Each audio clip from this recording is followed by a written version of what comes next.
नमस्कार सगळ्यांका. तर ह्यो तो माझो परतीचो प्रवास म्हणजे गावावरून मुंबईक जाताना.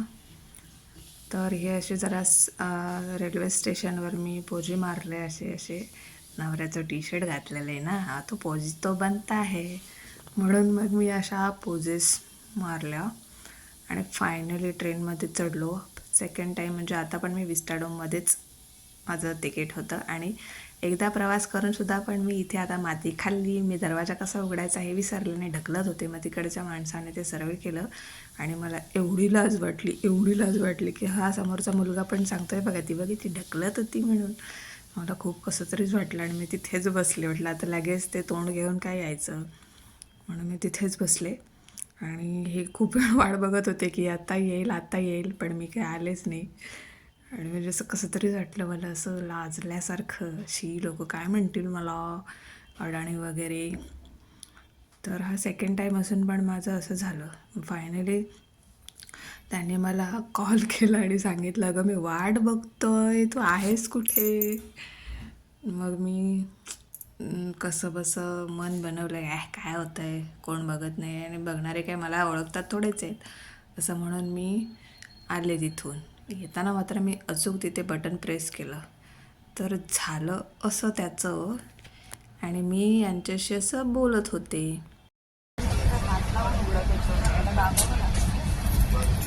आणि मला दिसला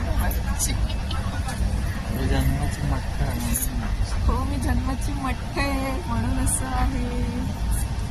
म्हणजे झाली अशी गोष्ट की गावी येताना जेव्हा आमचा विस्टाडोमचा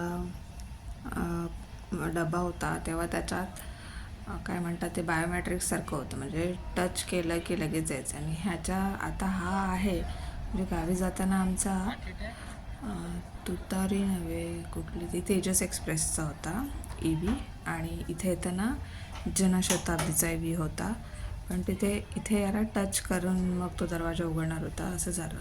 त्याच्यामुळे मी आणि असं असतं ना, भाषण द्यायला उभं राहिल्यानंतर आपल्याला असं वाटतं की सगळे आपल्याकडे बघत आहेत आणि आपल्याला काहीच येत नाही आहे. तसं माझं काहीच झालं आणि एकदाचा पळ काढायचा म्हणून मी तिथून निघाले होते. नंतर मग मी माझ्या जागेवर येऊन बसले आणि हा डबा असा दिसतोय बघा, छान एकदम. लोकांनी ते पडदे ओढून ठेवले होते, त्याला काय म्हणतात ते मी विसरले, पण मी मजा घेत होते. आणि हा मागे बसलेला माणूस हा फूड अटेंडंट होता, त्याच्याबद्दल मी नंतरच बोलेन तुम्हाला. हे बघा, मी फिल्टर लावायला विसरले होते त्याच्यात. आणि हा माझ्या मिस्टरांचा टी शर्ट घातला आहे बरं का मी, आणि त्याच्यामुळे जरा चांगली दिसत असेल. हे काका आजोबा आहेत ना, ते बघा कसे मुद्दाम घुसखोरी करून त्या व्हिडिओत माझ्या यायचा प्रयत्न करतात इकडून तिकडून. माझ्या जेव्हा लक्षात आलं तेव्हा मी कॅमेरा खालीच केला, म्हटलं नको बाई असली. आणि हे सुद्धा मला वाटतं त्या फूड अटेंडंटपैकीच एक होते. तर जाऊ दे, त्यांच्याबद्दल मी नेक्स्ट व्हिडिओमध्ये सांगेन काय ते. तर हे असं माझं माहेर आलं कणकवली. हे बघा, गाडी थांबली की नाही हे पण मला आठवलं नाही. मी खेळण्यात व्हिडिओ करण्यात एवढी बिझी होते की मला काही कळलंच नाही की माझी गाडी थांबली होती तिथे की नाही थांबली होती. पण खूप इच्छा होती बघायची की ते स्टेशन, कारण आत्तापर्यंत मी कणकवली स्टेशनवरनंच प्रवास केला होता. त्याच्या पुढचा प्रवास हा माझा पहिल्यांदाच होता, पण मी तो प्रवास नाही घेऊ शकले कारण माझ्या हातात बॅगा होत्या. काही कारणास्तव सगळ्या बॅगा माझ्या हातात होत्या. तर हे बघा, मी सारखं माझा नवऱ्याचा टी शर्ट असं जरा हायलाईटच करते प्रत्येक व्हिडिओ. आणि हे रत्नागिरी स्टेशनला मी माझी सीट होती ती रोटेट केली अशी आडवी, आणि हे मला काहीतरी खाऊ आणायला गेले आणि ते मला सांगत होते की काय खाणार असेल तर खा. पण आम्ही असं ट्रेनमधलं वगैरे फूड खात नाही कारण ते व्हिडिओज वगैरे बघितले ना. पण आज पर्याय नव्हता कारण ट्रेन आमची फार उशिरा जाणार होती आणि तेव्हा कुठून काय घ्यायचं, कारण घरच 2 महिन्यांनी मला साफ करायचं होतं. सो हे माझ्यासाठी खाऊ आणायला गेले. आणि EV हा म्हणजे विस्टाडोम हा इंजिनपासूनचा पहिला डबा असल्यामुळे तो तिथे स्टॉल्स नसतात आणि तिथे कोणी असे विक्रेते येत नसतात. तिथे जसं विमानात एअर होस्टेस वगैरे असतात ना, तसे हे फूड अटेंडंट असतात. ते तुम्हाला हवं ते देतात, आपण फक्त ऑर्डर द्यायची, म्हणजे ते येऊन विचारतात असं. आणि जे होते ना आमच्या ह्याच्यात ते सगळे का हुआ बिटवा असे वाले होते. तर त्यांना ऑर्डर काय द्यायची म्हणजे तोंडात ते हे घेऊन बसलेलं विमल गुटखा किंवा काय असेल ते घाण काय असतं ना ते, त्याच्यामुळे ना असं हे वाटत होतं. मग त्यांनी मला वडापाव आणला. वडापाव बघून माझं तर असं झालं, म्हणजे मला वडापाव आवडतो पण हा ट्रेन मला नाही आवडत.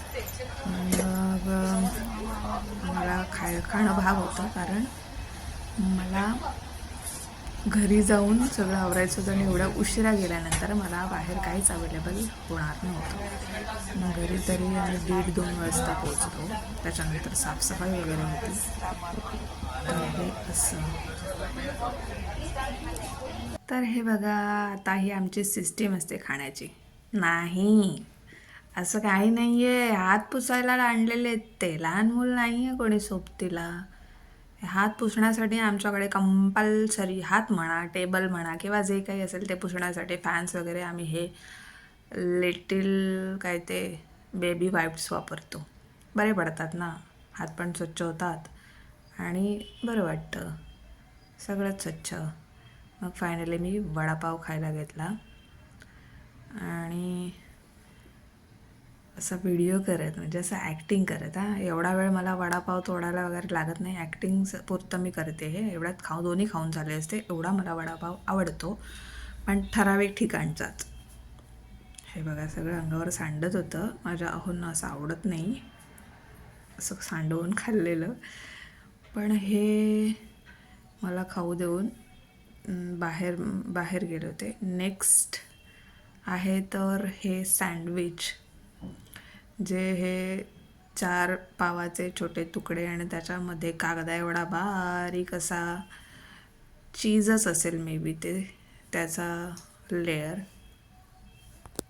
चीज सँडविच खाल्लं आणि हे एवढूसं फक्त 50 रुपये. म्हणजे ते 50 रुपये देऊन किती काय खाल्लं असतं मी. ह्याच्याने पोट भरेल असं वाटलं नव्हतं, पण काय वडापाव आणि हे खाऊन माझं पोट पूर्णपणे फुलफिल झालं होतं. आणि मला सँडविचेस आवडतातच, त्याच्यात चीज किंवा असं असलेलं तर खूपच आवडतं. पण मला विमानातलं सँडविच खूप आवडतं या सगळ्यापेक्षा. ते खूप छान लागतं. ते कसलं असतं माहिती नाही, पण ते छान असतं. किंवा मे बी त्या छान छान सुंदर एअर होस्टेस ते आपल्याला सर्व करत असतात म्हणून छान लागत असेल, पण ते छान लागतं. आणि नंतर मग खाऊन झाल्यानंतर मग मी खेळायला सुरुवात केली नेहमीप्रमाणे. हे बघा, हे माझ्याच्याने ओढलं जात नव्हतं, तरी पण मी प्रयत्न करत होते. आणि हे असं ओढते हा माझा खेळ चालूच होता. मागे पुढे बसलेली सोफिस्टिकेटेड माणसं बघत होती.